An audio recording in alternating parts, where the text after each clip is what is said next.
Who do you think you are? Aye? You ever asked that question? Who do you think you are?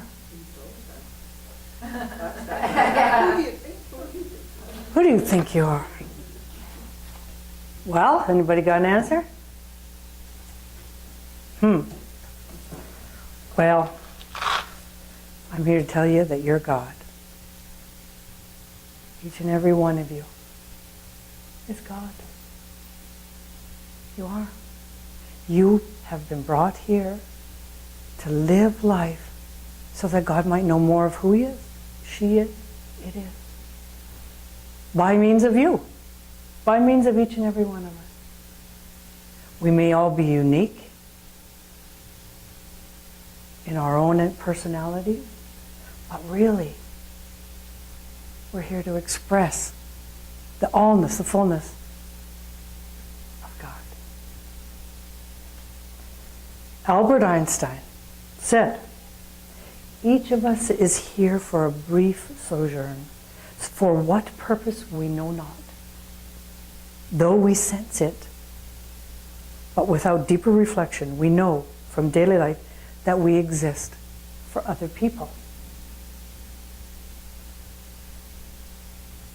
Our legacy, the title of this talk is called Our Spiritual Legacy. That was Doug's, I'm filling in for Reverend Doug as he's away.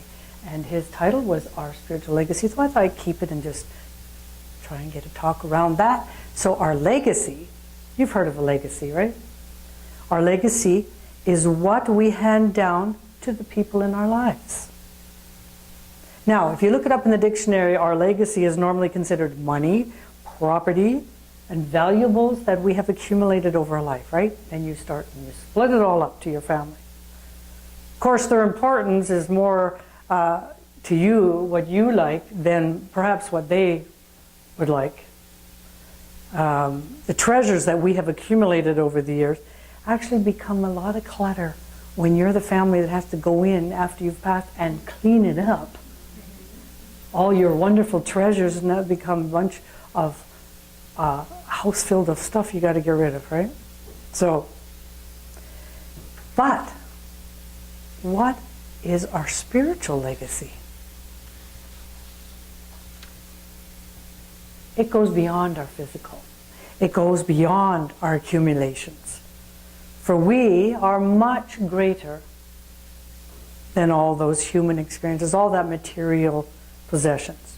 Our true authentic self is that God presence that we bring here, that who we are.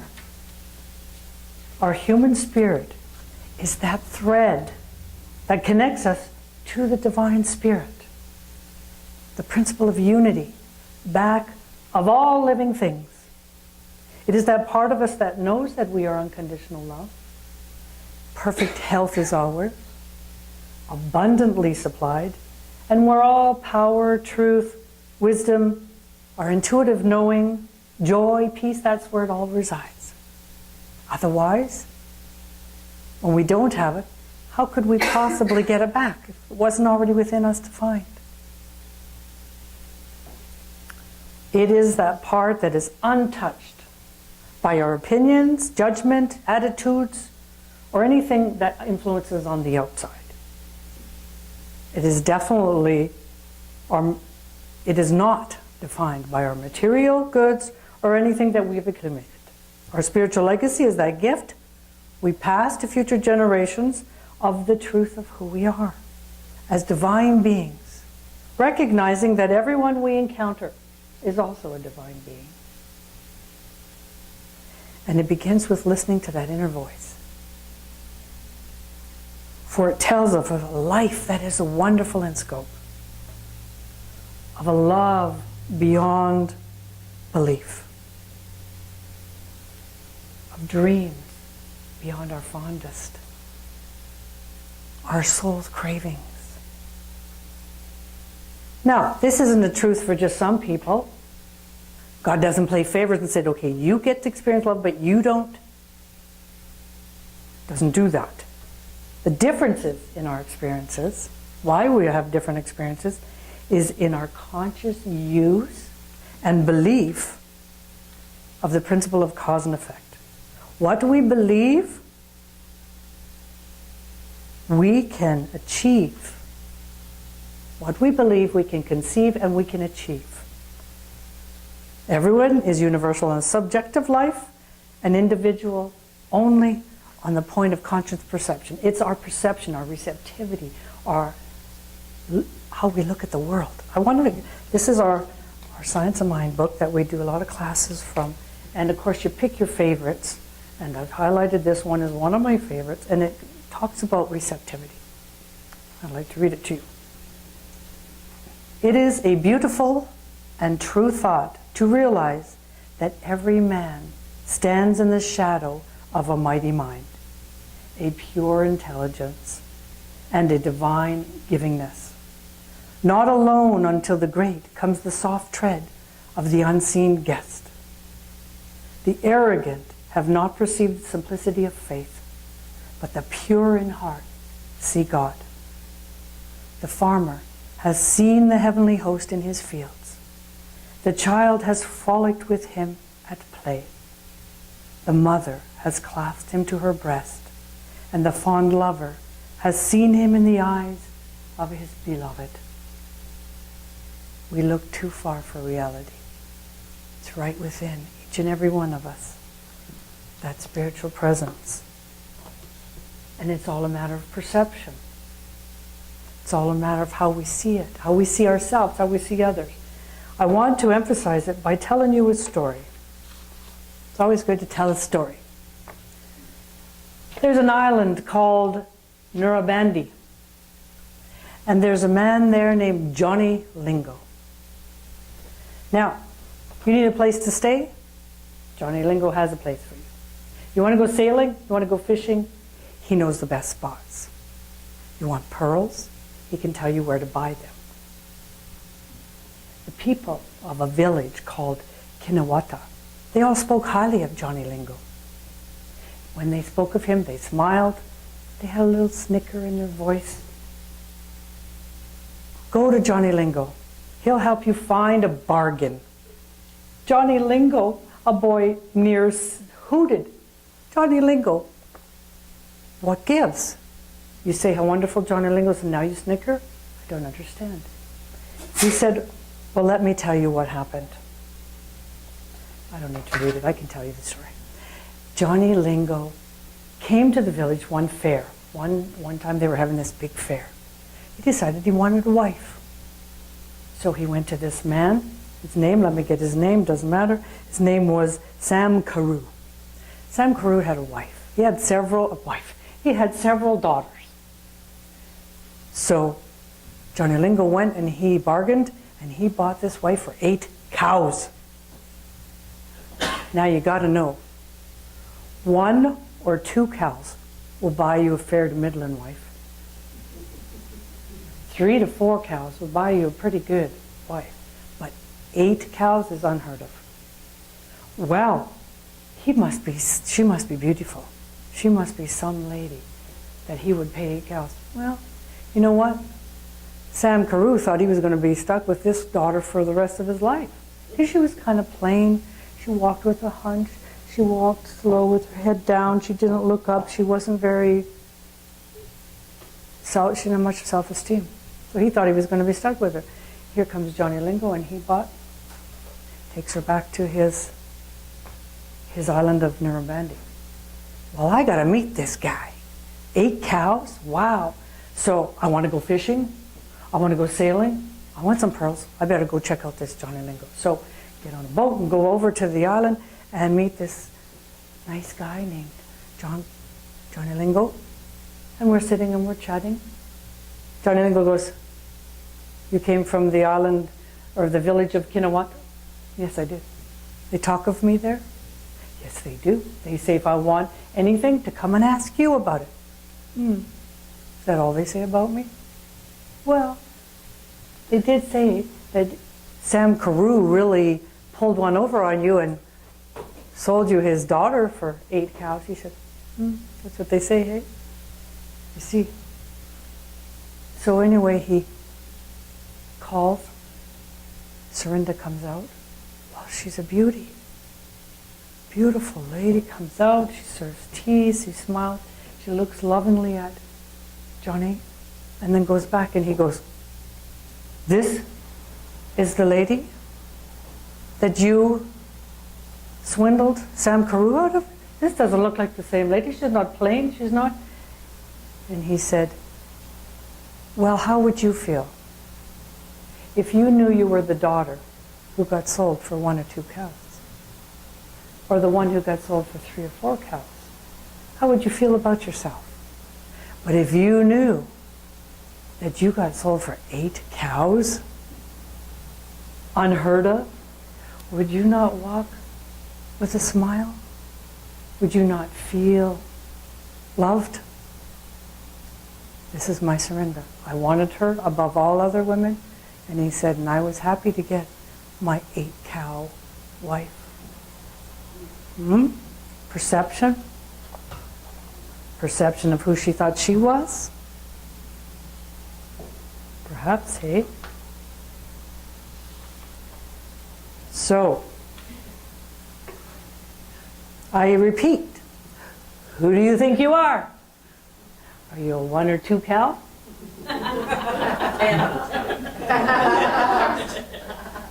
10 cow. The truth is, we are God. We are all 8 cows. But you know what? Sorry, answer that honestly. I am the cow. Oh. So why do we sometimes feel like the cow? Why do we not believe that we are wonderful? Why do we not believe it? Why do we sometimes experience things that do not show that or do not reflect that?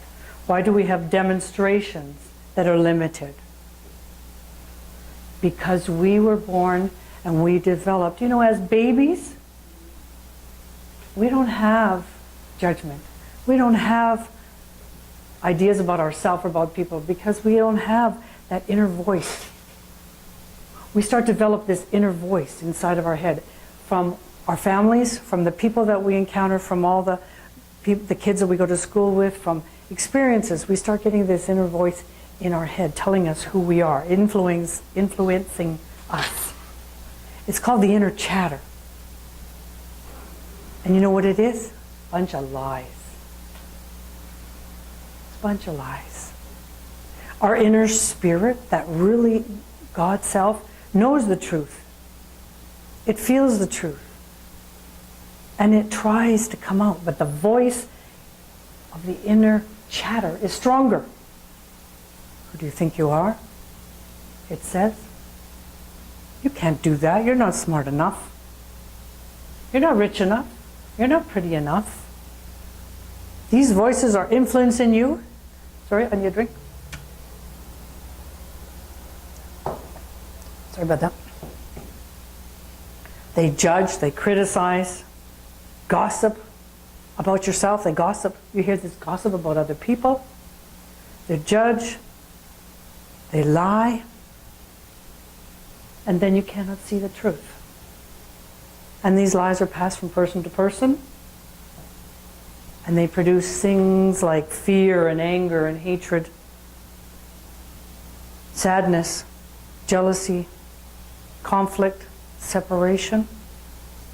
These lies are controlling our lives. It's like riding on a wild horse. If you haven't tamed this wild horse, it'll take you anywhere that it wants to go. But once you've tamed it, then you can direct where you want this horse to take you. Emerson said, "There is no great and no small to the soul that maketh all." Depends on our receptivity. If we don't believe the liar, then it won't have the power over us. If we believe the truth of who we are as spiritual beings, then we can take back control of the outcomes of our lives.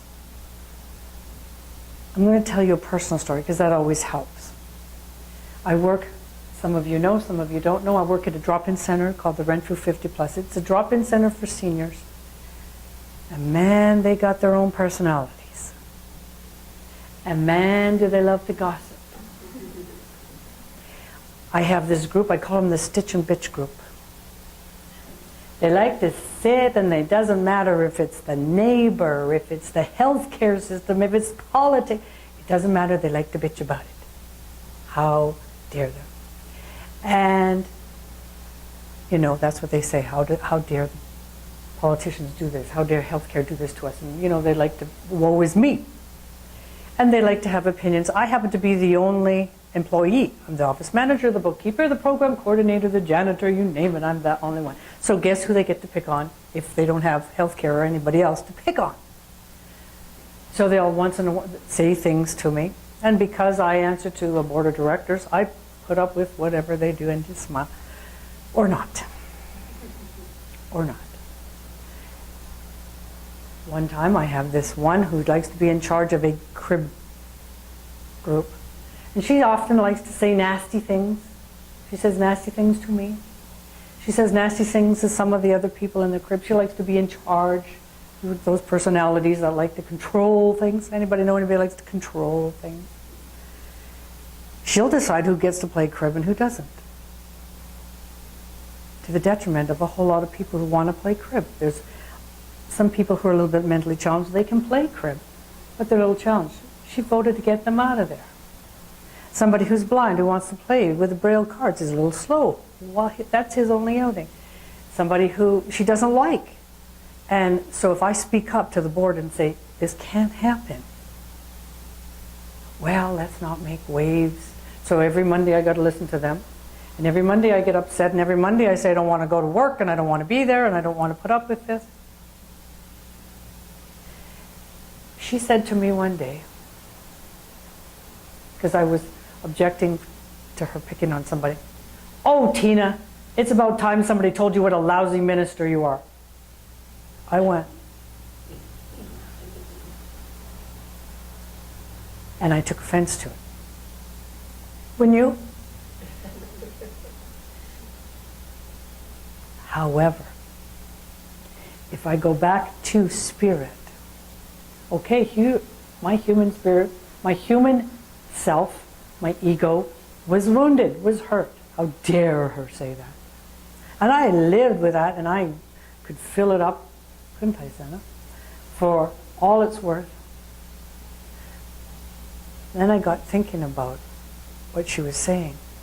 Are there not people in your lives who say things, who do things, that get you thinking?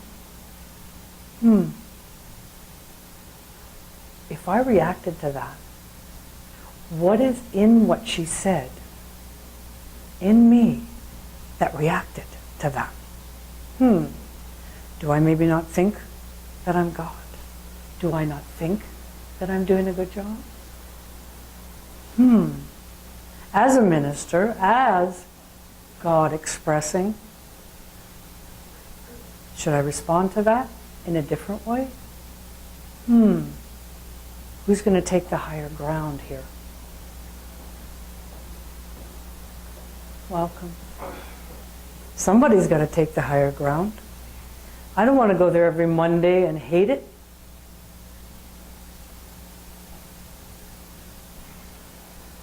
So I decided to take the higher ground and look differently at her. To look differently at the situation. It ain't about me. It's about her own story. It's about where she's coming from in her life. We don't know. We don't know her history. We don't know what developed that story in her to become so judgmental and angry. But if I take it personally, then I'm buying into it. I'm buying into her story. So I decided to be different. So I don't hide in my office anymore like the board told me to. The board told me to just stay in your office and stay away from them. I'm not doing that because that's not me. I like to mingle with people and chat with people and be with people. So I decided I'm not going to do that. I'm not going to hide in my office, and I'm not going to buy into her little story about who she thinks I am. So I came out and I chat with people and I find out what they're doing and how they are, and just decided to be me and to not buy into it. Funny thing is, atmosphere's changed around there. It isn't as tense. Can we do that? Do you think we could look at something in our situation and maybe change who we think we are? Being in that situation? Maybe. I want to read you something about change from a minister that you all probably are aware of. Anybody know Reverend Carol Carnes? Well, she writes living consciously every day. She writes these little things. And of course, you know when you're looking for a story, you're looking for a message, you're looking for something to add to your talk or you add to your day or your... I opened her email and went, hey, goes along with it. The first step in making change is realizing that it's possible. It is not unusual for us to be so entrenched in a way of living that we feel caught up in it and unable to get out.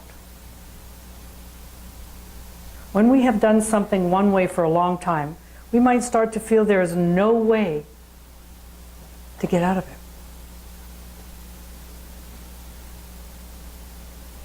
However, people do sweeping changes in their lives.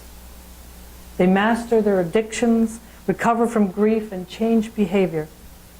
In essence, they are taking back their power.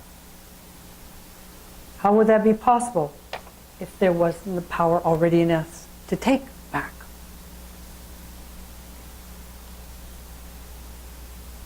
On the surface, it seems that they have made a decision to change.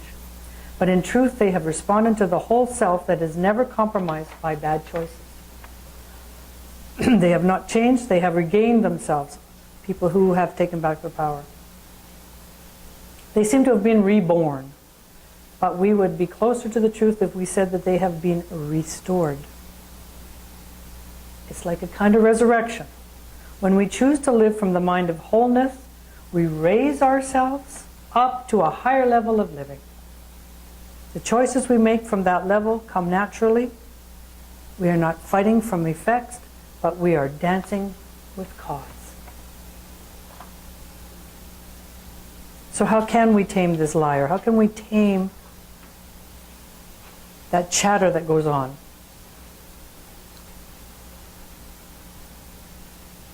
First, you must stop believing the lie. Like I did. It's a lie. Stop believing it.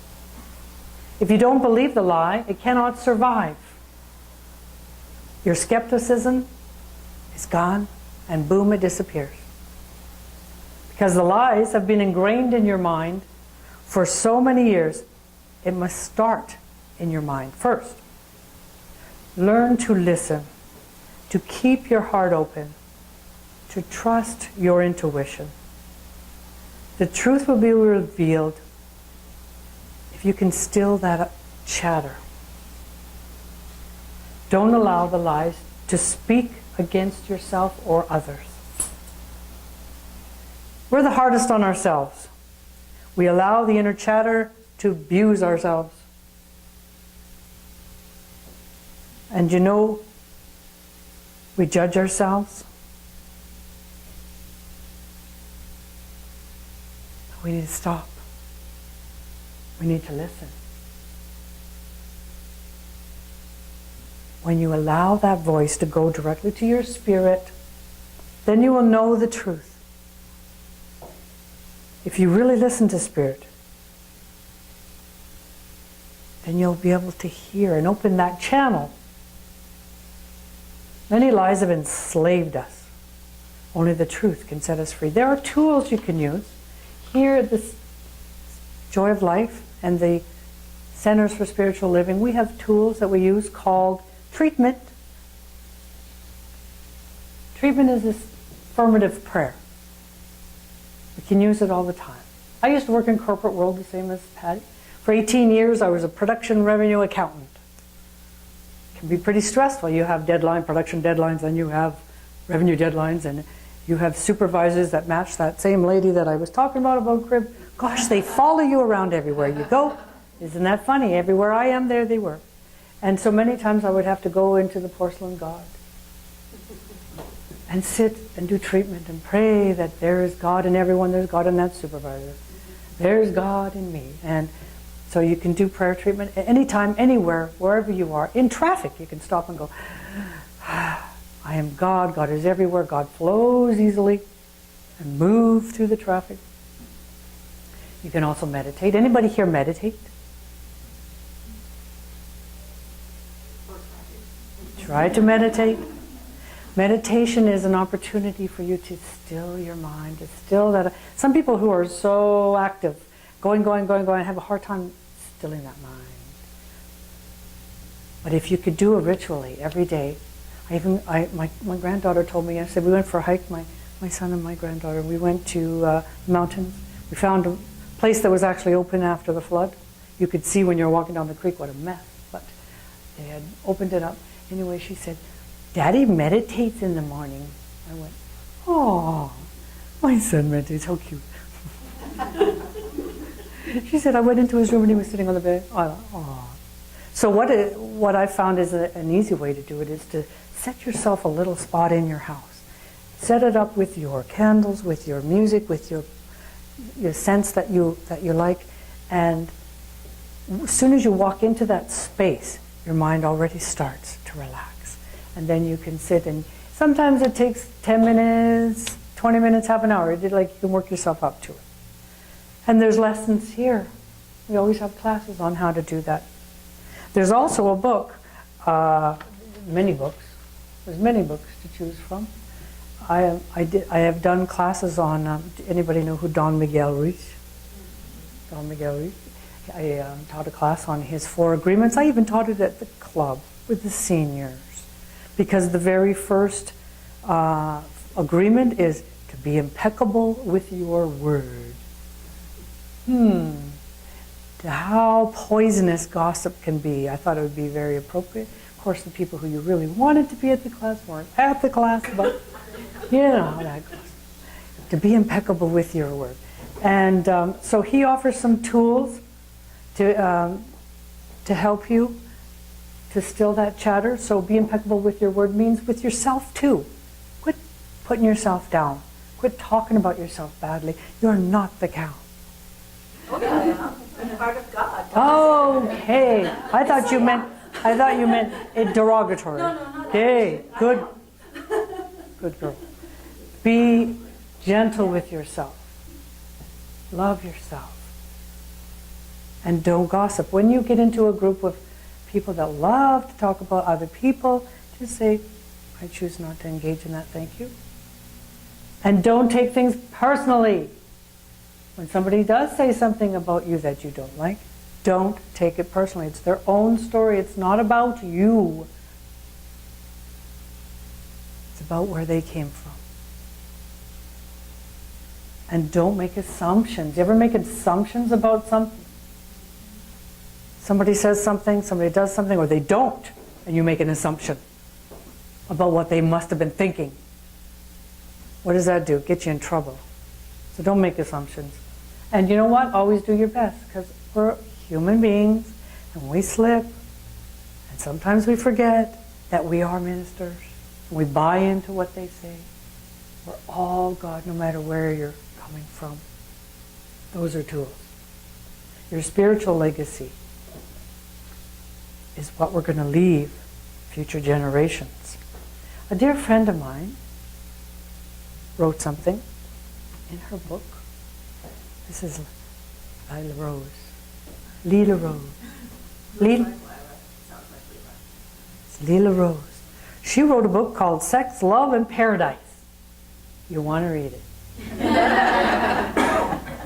Right now you can go on Amazon and read it in the Kindle form. Kindle's cool because you can read a little bit at work, then you put it aside.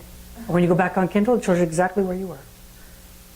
And she's working on getting it in this form so we can all have a copy, right?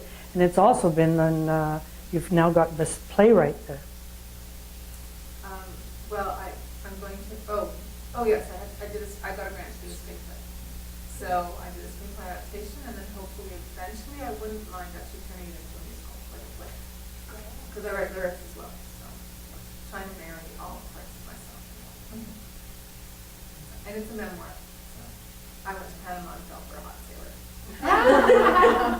Over a cold margarita. So it's worth a read, guys. So I've quoted from her book. She says, the best people in our lives remind us of the best in ourselves, of truths we know and have forgotten, and in turn grace us with the privilege of seeing the greatness in them. Shall I say that again? Any of you who are writing it down, write it down or get the book. The best people in our lives remind us of the best in ourselves, of truth that we know but have forgotten, and in turn grace us with the privilege of seeing the greatness in them, pointing us towards our own soul when we think we've lost the way.